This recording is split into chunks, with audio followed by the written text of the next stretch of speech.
Hi everyone, how you doing? Hope you have a good week ahead of you. Well, here's some more news from Hull. Hull's been very busy in the XJW land. That's the area that Mark Fox lives in, and with one of the anointed there being shunned and caused Mark to question, kept questioning, as you'll have seen in his old videos. A big snowball happened, and lots of injustice and cruelty towards local Jehovah's Witnesses, who then became shunned, and anyone who wasn't a Jehovah's Witness who supported them became shunned. Figure that one out. But Hull Daily Mail has been very good reporting this, and they've got another report today. This is Adrian van der Toorien, who was one of the first in the newspaper to speak out, but many others have since, and Hull Daily Mail did cover them going down to the London Excel peaceful protest recently. So you got the headline: shunned ex-Jehovah's Witness from Hull turns to John McDonnell for help. Now, John McDonnell, he's, I guess, the number 2, you'd call him, in the Labour Party in our two-tier system that we've got. Tory right, Labour left-ish.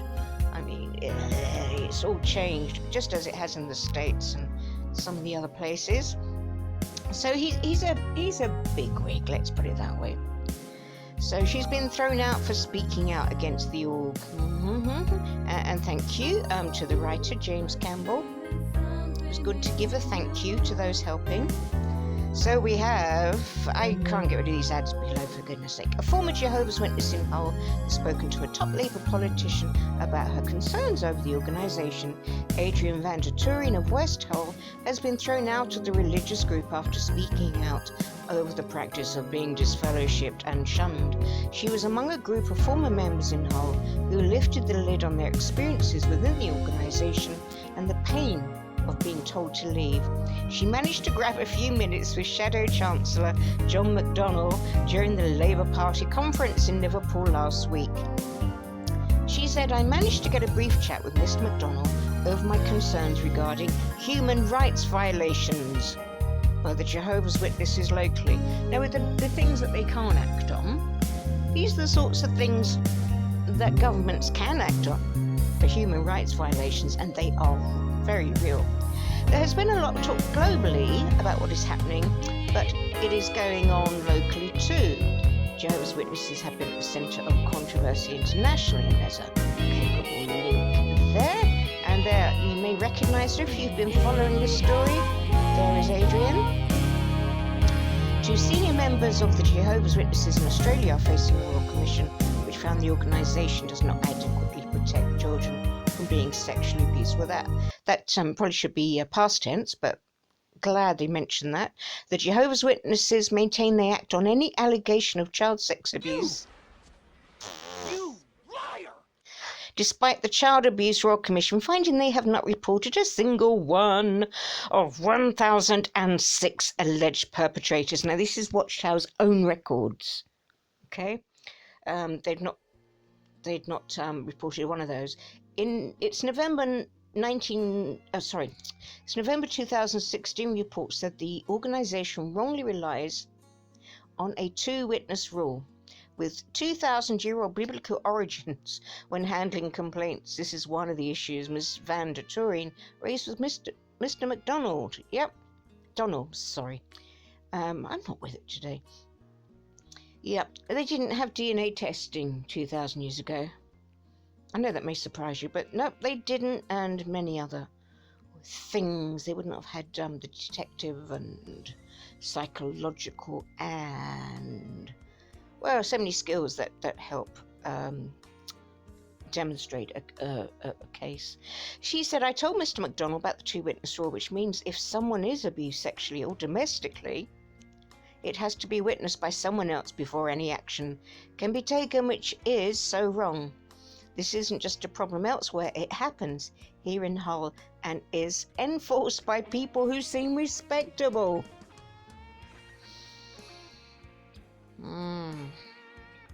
It was a snap decision to approach Mr. MacDonald, but he seemed interested in what I had to say and said he would raise the issue with my MP, Diana Johnson. Well done for having seen the opportunity and just grabbing it.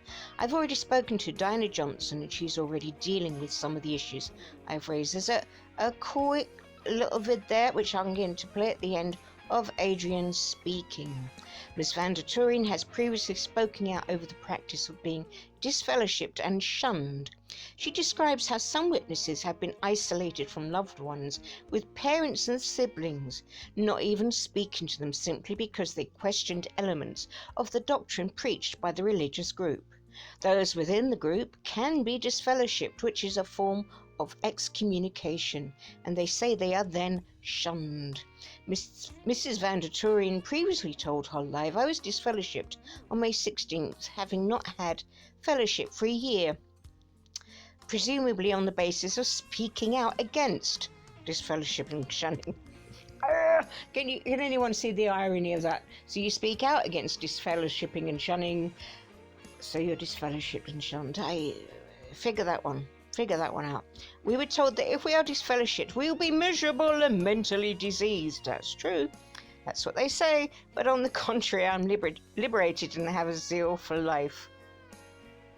Still, the witness community, family and friends are officially required to shun me with no acknowledgement or compassion, important word, assuming I have done something grossly wrong.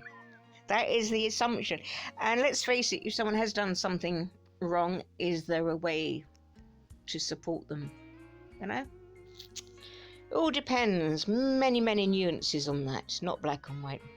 I have been a witness all my life, so despite my relief, it has been no easy thing. Think about that.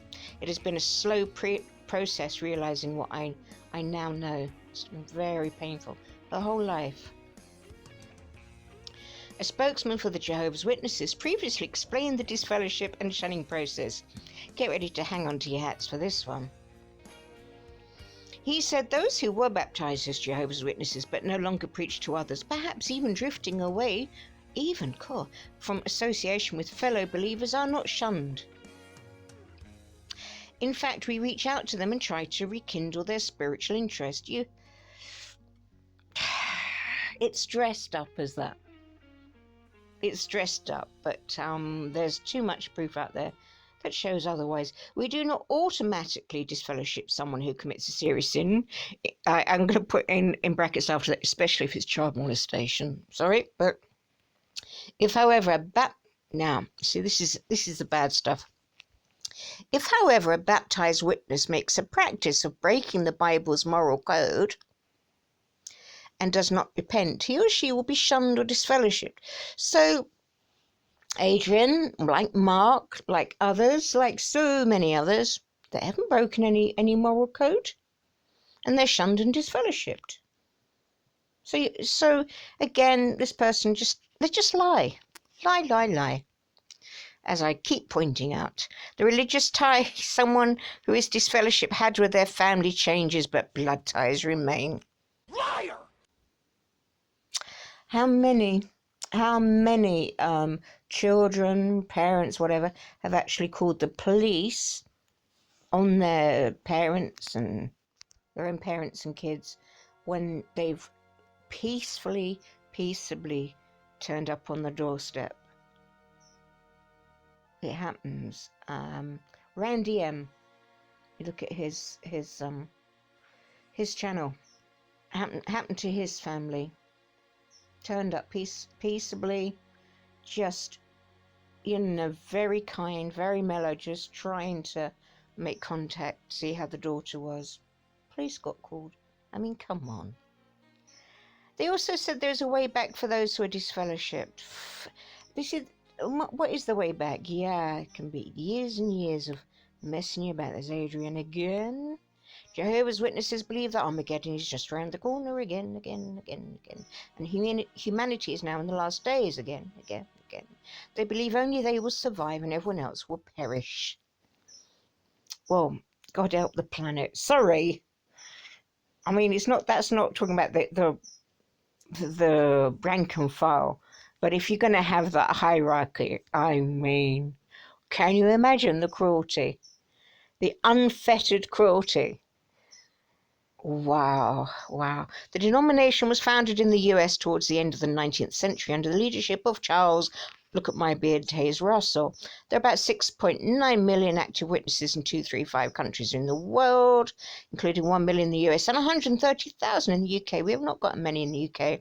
Members of the Moon are probably best known for their door-to-door evangelical work and refusing blood transfusions. Okay, let me show you Denise. Adrian's. Where should I get Denise from? Adrian's quick talk.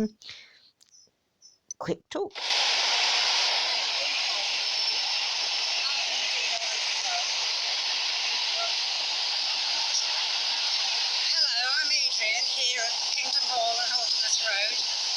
I want to highlight the abuse that's going on worldwide by Jehovah's Witnesses, but it's right here in Hull as a disfellowshipping and shunning is going on, and there's more to come. So there you have it. Thank you to Adrian. Thank you to Mark. Thank you to everyone in Hull who's working hard and suffering within that sometimes. And thank you to Hull Daily Mail. And thank you to you for watching. Bye.